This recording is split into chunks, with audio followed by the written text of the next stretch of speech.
Amén. Y quiero compartir con ustedes ahora la palabra del Señor. Quiero que vayan a Apocalipsis, capítulo 11. Apocalipsis, capítulo 11. Y vamos a estar ahí en este pasaje. Y por un momento recuerden o piensen que desde la caída del ser humano en el Edén, la historia de la humanidad ha sido el escenario de una lucha constante de poder. Imperios han surgido imponiendo sus coronas, dictadores han reclamado la soberanía absoluta y las naciones se convulsionan a diario en una búsqueda interminable del control de las naciones. Hay guerras, hay peleas, hay luchas y esto es normal en toda la historia, en todos los imperios, tratando de buscar el control y la supuesta justicia dentro de este mundo.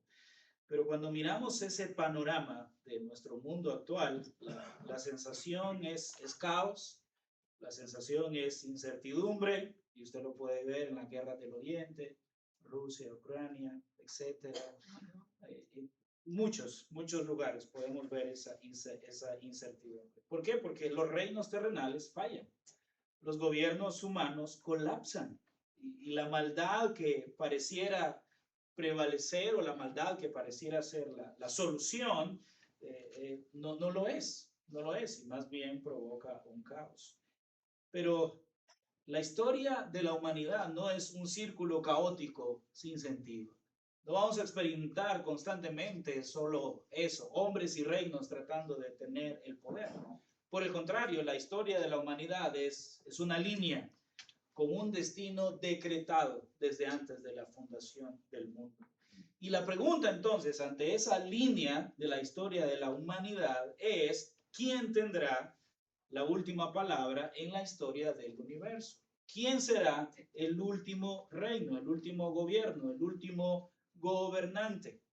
Lamentablemente, muchos creyentes viven atrapados en la ansiedad, desanimados por las noticias, abrumados por la injusticia cotidiana o tentados a pensar que Dios ha perdido el control de esa línea del tiempo. Muchas veces olvidamos con facilidad que los reinos de este mundo son pasajeros, que el trono celestial jamás ha estado vacante. Y eso me llena de consuelo y de gozo. Amén. Si no entendemos la certeza del triunfo final de Cristo, nuestra adoración se puede volver apática. Nuestra fe se puede debilitar y podemos caer en desesperanza mientras caminamos por la línea histórica de la humanidad. Necesitamos levantar la mirada por encima de las noticias, por encima del momento, por encima de todos los gobiernos que existen actualmente. El pasaje que estamos a punto de leer y el versículo que estamos a punto de estudiar se escribió no para satisfacer la curiosidad del futuro, de cómo será el futuro, sino para transformar nuestra adoración presente. Muchas veces se piensa de Apocalipsis, un libro mitológico donde encontramos monstruos de 7 cabezas, una mujer, un dragón, X o y hasta buscamos leerlo junto con otros porque esto da miedo. Es un libro de ciencia y ficción. Pero realmente Apocalipsis es un libro muy práctico y es un libro, interesantemente, donde nos enseña mucho cómo adorar. Y este pasaje nos da algunas razones importantes por las cuales de adorar, que hoy en día necesitamos recordar. Y esa razón es la victoria final de nuestro Señor Jesucristo. Esa victoria que es inevitable. Esa victoria que tiene el propósito de rendirle una adoración firme, reverente y apasionada, confiada en medio de cualquier circunstancia difícil. De hecho, la audiencia original de este libro era una iglesia perseguida. Estaban bajo el peor imperio que puede existir en ese primer siglo. Ellos estaban siendo perseguidos, ellos estaban constantemente siendo amenazados. La realidad que ellos vivían era una realidad muy dura. Y esta visión gloriosa de nuestro Señor Jesucristo no traía una vez más satisfacción a la curiosidad escatológica, sino una esperanza de que la línea histórica del tiempo tiene un final decretado desde antes de la fundación del mundo. Y ese final no es caótico, ese final es la victoria inevitable de nuestro Señor Jesucristo. En el capítulo 11, lo que encontramos es la final trompeta. Y esta trompeta suena en el cielo, no anunciando una tragedia, sino anunciando una victoria final. Por favor, leamos esos pequeños versículos que encontramos ahí. Apocalipsis capítulo 11, versículos del 15 al 19. El séptimo ángel tocó la trompeta y hubo grandes voces en el cielo que decían: los reinos del mundo han venido a ser de nuestro Señor y de su Cristo, y Él reinará por los siglos de los siglos. Y los 24 ancianos que estaban sentados delante de sus tronos se postraron sobre sus rostros y adoraron a Dios. Observen que el versículo 15 es una proclamación y el versículo 16 en adelante es la respuesta a esa proclamación. Versículo 17 dice, diciendo: te damos gracias, Señor Dios Todopoderoso, el que eres y que eras y que has venido, porque has tomado tu gran poder y has reinado. Y se airaron las naciones, y tu ira ha venido, y el tiempo de juzgar a los muertos, y de dar el galardón a tus siervos los profetas, a los santos, y a los que temen tu nombre, a los pequeños y a los grandes, y de destruir a los que destruyen la tierra. Y el templo de Dios fue abierto en el cielo, y el arca de su pacto se veía en el templo, y hubo relámpagos, voces, truenos, un terremoto y grande granizo. Padre, gracias por tu palabra, que es viva, que es eficaz. Ruego para que esta mañana tu nombre sea exaltado y tu iglesia que está aquí en este lugar pueda ser edificada. Ruego al poder del Espíritu Santo que pueda venir sobre nuestras vidas, pueda obrar en este momento y hacernos entender, comprender, apreciar tu santa y bendita palabra. Señor, en tus manos encomendamos este tiempo. En este pasaje que acabamos de leer encontramos tres realidades del triunfo final de Cristo que demandan nuestra adoración. Tres realidades del triunfo final de Cristo que demandan nuestra adoración. La primera realidad es la proclamación del reino, la vemos en el versículo 15. La segunda realidad es la celebración del reino, lo vemos en los versículos 16 y 18. Y la tercera realidad es la confirmación del reino. Por el tiempo, y como dando un anzuelo para que me vuelvan a invitar, solo vamos a ver la primera realidad, en el versículo 15. Nos vamos a detener en ella y vamos a ver esta primera realidad del triunfo final de Cristo que demanda nuestra adoración. Y lo que encontramos en esta proclamación del reino es 5 características de este reino que demandan nuestra adoración. Mire el versículo ahí, y primero, antes de ver estas 5 características, veamos el escenario de esta trompeta. Dicho sea de paso, Apocalipsis se divide en 3 partes: las cosas que son, las cosas que viste, las cosas que son y las cosas que serán. Nos encontramos todavía en el medio, que son las cosas que serán, las cosas que serán. Y esta parte habla acerca de la tribulación que se va a llevar a cabo después del arrebatamiento de la iglesia. Y estamos aquí después de lo que se llama paréntesis escatológico. Los juicios en Apocalipsis se dividen en 3 partes: el juicio de los sellos, el juicio de las trompetas y el juicio de las copas. Hay 7 sellos y el 7º sello abre los próximos juicios, que son las 7 trompetas. Después de las 7 trompetas abren los 7 juicios de las 7 copas, que es lo que vamos a ver de aquí en adelante. Pero antes de que vengan estos juicios, que dicho sea de paso, los juicios en estos sellos, trompetas y copas son intensivos. Cada vez son peor y peor. Los juicios de los sellos eran horribles, los juicios de las trompetas eran horribles, pero lo que viene de las copas es catastrófico. Pero antes de que venga esa catástrofe, suena la séptima trompeta y en lugar de haber un juicio, lo que hay es una proclamación del reino, lo que estamos viendo ahorita.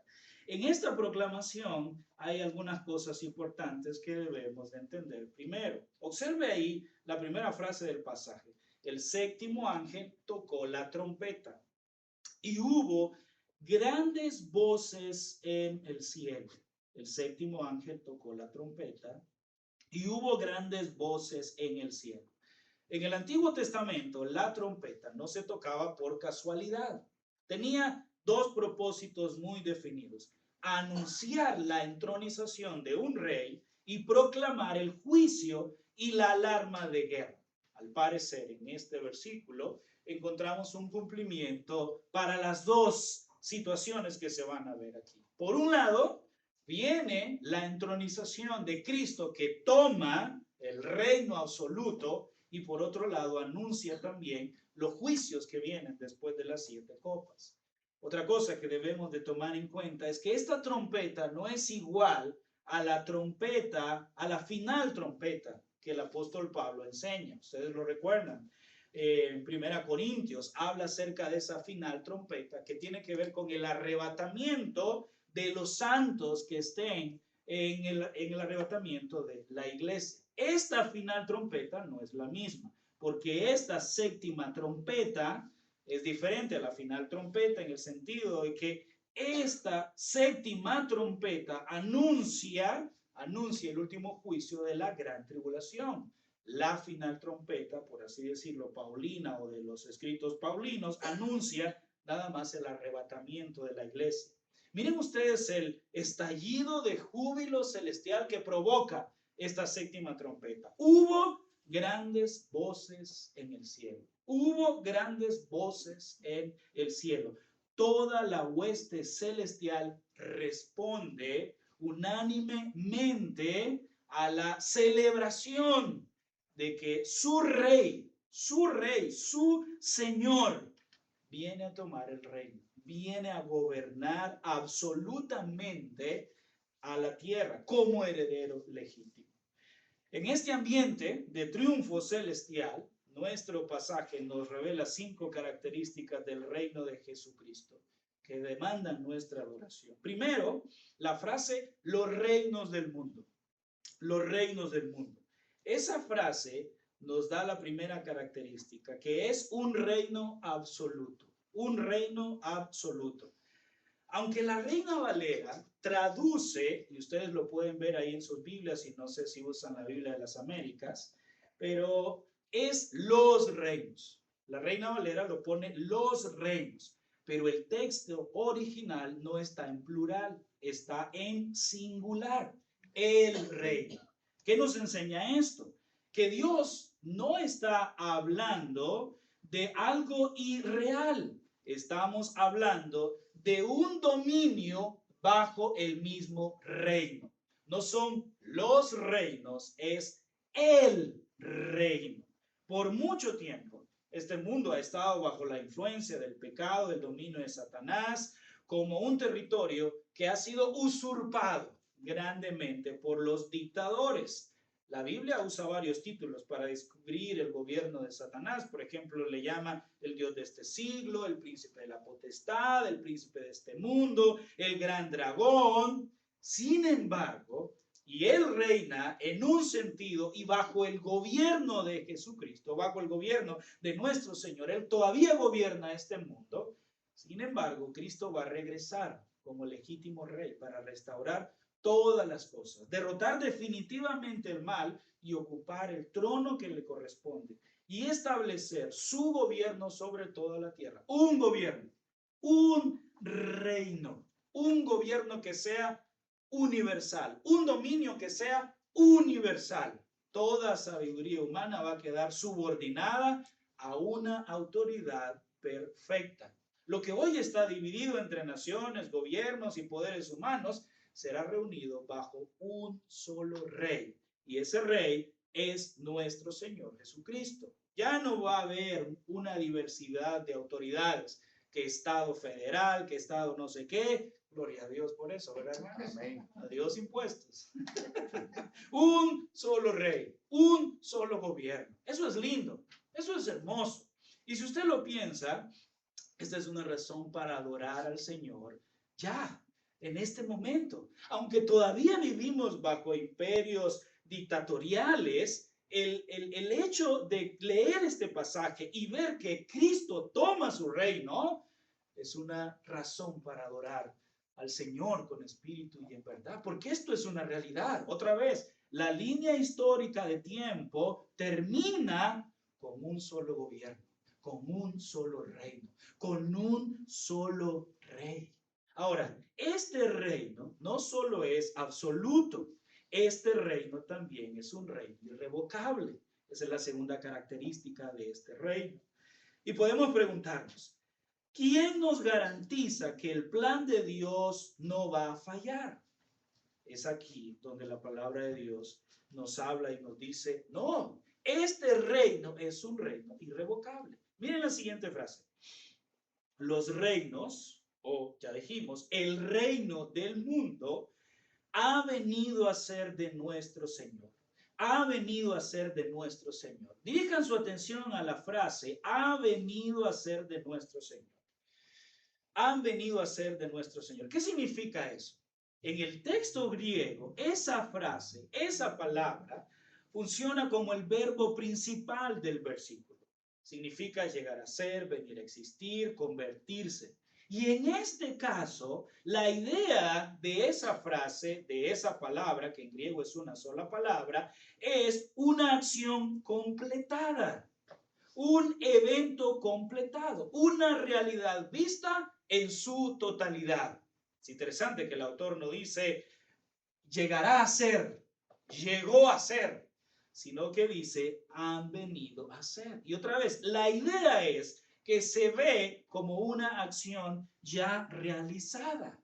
Dios usa una forma verbal normalmente que describe algo para ser realizado o hablar de un evento acontecido en el pasado como que si perteneciera al futuro. ¿Por qué? Pareciera que él lo mira desde el presente, como que ya se está llevando a cabo. Y por eso las huestes celestiales, aunque es un anuncio profético en un sentido, estallan en júbilo y en adoración, porque miran la posesión del reino o tomar el reino como algo completamente verdadero.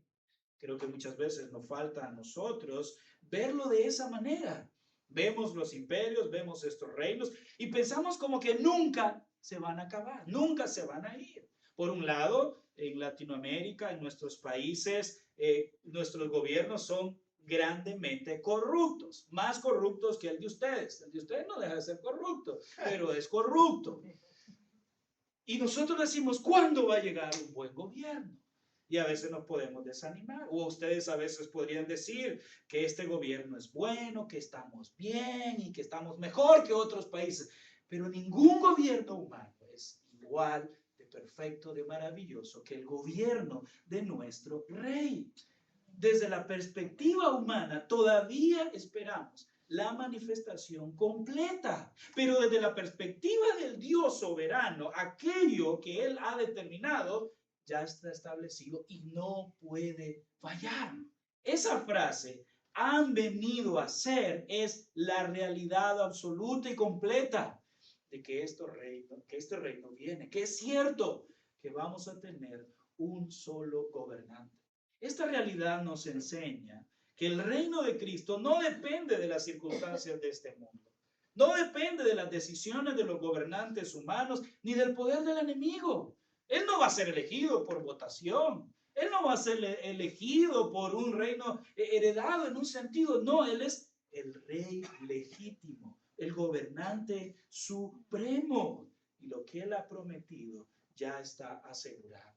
Ahora, ¿cuáles son las implicaciones o aplicaciones de esta característica? Bueno, deberíamos de adorar a Cristo por aquellas cosas que todavía no han llegado, pero que tenemos la certeza en su palabra de que van a llegar. Muchas veces queremos tener razones humanistas para adorar al Señor. Dios me dio una casa, Dios me dio un trabajo, Dios está bendiciendo a la iglesia, pero esas son razones buenas, no tan malas, pero ¿qué les parece si adoramos a Cristo? Porque Él ha tomado el reino. Amén. No lo tomará. Esta es una realidad consumada, completa, absoluta. Él ha tomado el reino. Y es cierto, el Señor reina en este momento, pero Él permite que Satanás gobierne sobre este mundo. Pero al final de cuentas, el Señor reina desde los cielos, y todo lo que permite, lo permite para su gloria. Pero llegará un momento que todo eso se va a acabar. Cuando cantamos y adoramos al Señor, deberíamos de recordar eso en nuestras mentes, para que nuestra adoración sea diferente, sea vibrante, sea una adoración en espíritu y en verdad. Amén. Ahora, nos preguntamos, ¿en manos de quién va a descansar semejante autoridad? ¿Quiénes serán los nuevos gobernantes de la tierra? Vean por favor nuestro texto. De nuestro Señor y de su Cristo, nos da la respuesta. Y es la tercera característica. Es un reino teocéntrico. Es un reino teocéntrico. De nuestro Señor y de su Cristo. Al observar estas palabras, la Biblia nos revela quiénes son los verdaderos titulares del reino. En el texto griego, la gramática indica posesión. Describe a quién pertenece por derecho el planeta entero. Y para entender esta riqueza, veamos esos títulos. Nuestro Señor. Nuestro Señor. A lo largo del Nuevo Testamento, la palabra Señor casi siempre se usa para referirse a Jesús. Sin embargo, en el libro de Apocalipsis ocurre algo especial. La palabra Señor, Kurios, en griego, se utiliza en la mayoría de los casos para designar a Dios el Padre. Y sabemos que aquí se refiere a Dios el Padre por la frase completa. A nuestro Señor y de su Cristo. Esta no puede ser la misma persona. Son dos personas diferentes. Entonces, ¿a quién le pertenece este reino? A Dios el Padre y a Cristo el Mesías. El autor usa la palabra Cristo, que es la palabra Mesías, ungido, y esta expresión conecta directamente con la profecía del Salmo capítulo 2, versículo 2. Tal vez ustedes lo recuerdan. Contra el Señor y contra su ungido se han enojado las naciones. Ahora, ¿qué significa esto para nosotros entonces hoy en día? ¿Qué significa que el Padre y el Hijo son los gobernantes supremos, son los herederos de este reino? ¿Qué significa que el Padre le ha otorgado el reino al Hijo y el Hijo gobierna para la gloria del Padre en la unidad y el poder del Espíritu Santo? Bueno, esto nos da un consuelo, ¿no lo creen? El gobierno final de este planeta no pertenecerá a ninguna institución humana, a ningún imperio caído, ni a ningún líder corrupto. El destino de la creación no está sujeto a las decisiones pecadoras o erróneas de los seres humanos, de los hombres. Todo el trono del universo le pertenece por siempre a nuestro verdadero Dios, a nuestro Cristo, a nuestro Salvador, al campeón, al Rey de Reyes y Señor de Señores. No más Trump, ¿verdad, hermanos? No más. No más. No más Zelaya, es allá en Honduras, o Papi a la orden. Y podemos pensar, el del Salvador, Bukele, aún él, que tiene fama de buen gobernante, no es un gobernante perfecto. No. Aún el mayor gobernante que hayan tenido aquí en Estados Unidos no es el gobernante perfecto. Y no va a haber ni un gobernante perfecto en la historia, en la línea histórica del tiempo de la humanidad. El único perfecto se llama Jesucristo. Amén. Se llama nuestro Señor. Amén. Ahora, ¿cómo será ejercido ese reino? ¿Cómo será ejercido ese reino? Y aquí vemos la cuarta característica. Será un reino dinámico. Será un reino dinámico o es un reino dinámico. Miren la frase, y Él reinará. Y Él reinará. Ahora, es interesante que esta frase no está en plural, sino está en singular. ¿Lo pueden ver? Él reinará. ¿A quién se refiere? Al Padre o al Hijo? Alguien puede decir al Hijo, pero pareciera más bien que el autor no está viendo a las dos personas como separadas, sino que está evocando a la Trinidad. La Trinidad. Este verbo reinará nos garantiza que el gobierno de nuestro Señor va a ser un gobierno personal, va a ser un gobierno justo, llevado a cabo por la Trinidad. Otra vez, el Padre entrega el gobierno al Hijo, el Hijo gobierna para el Padre en el poder y en la unidad del Espíritu Santo. No están separados, no son tres cabezas, no son tres ideas, no son tres sistemas judiciales, es uno solo. Él reinará, el Dios trino. Ontológicamente ellos no pueden ser separados, tienen diferentes funciones, pero es el Dios trino gobernando por la eternidad. El singular y la idea de ese verbo, él reinará, es una acción. No dice su reino como un sustantivo, un adjetivo, no, es un verbo, es una acción. Él reinará activamente. Activamente, Él va a ser el que va a poner las leyes, Él va a ser el que va a enjuiciar, Él va a ser el que va a mantener la unidad, Él va a ser el que va a mantener la autoridad y el propósito de este reino. No compiten entre sí, no compiten entre sí, no buscan la gloria para sí mismos. Ellos reinan, ellos gobiernan para la gloria del Dios trino. Es la misma autoridad sobre el universo. Y esto lo enseña en muchos pasajes de las Escrituras. Ahora, una vez más, ¿qué significa esto para nosotros? ¿Qué significa esto para nosotros? Hoy en día vemos a gobernantes humanos indecisos, sistemas políticos paralizados por la corrupción e instituciones incapaces de frenar la maldad en el mundo. Por más leyes, por más ideas, por más estrategias. El mundo no es un paraíso. El mundo no es un mundo perfecto. El mundo no es lo que el paraíso será. Pero cuando nuestro rey asume el mandato, no habrá vacíos de poder, ni burocracia, ni ineficiencia. Tendremos un rey glorioso que gobernará con vara de hierro y justicia perfecta, de manera activa, de manera continua y de manera dinámica. Ese rey esperamos los cristianos. Amén. No estamos conformes, no estamos adorando, no nos estamos vanagloriando de nuestro gobierno, de nuestro imperio, de nuestra constitución. Eso hablaría mucho de tu cristiandad. Los cristianos verdaderos anunciamos, predicamos, proclamamos un reino venidero perfecto. Adoramos a Cristo por ese reino venidero perfecto y proclamamos a Cristo por ese reino venidero perfecto. Y anhelamos ese reino que venga pronto. ¿Dicen amén? Amén. Y la última, para que no se me duerman y vayamos a almorzar. Digo yo, ¿verdad? Que vamos a ir a almorzar. No sé si hay ayuno hoy. La última se encuentra en la última frase. Por los siglos de los siglos. Por los siglos de los siglos. Este reino es un reino eterno. Es un reino eterno. Al llegar a las palabras finales del versículo 15, el versículo nos introduce al pináculo, a la cúspide del triunfo divino. En el original, la duración de este gobierno se expresa mediante esa frase que es la más enfática en el griego. No hay forma de decirlo de una manera más prominente. La eternidad absoluta. La eternidad absoluta. Y si lo piensas, a lo largo de los siglos el mundo contempló el levantamiento de colosales imperios.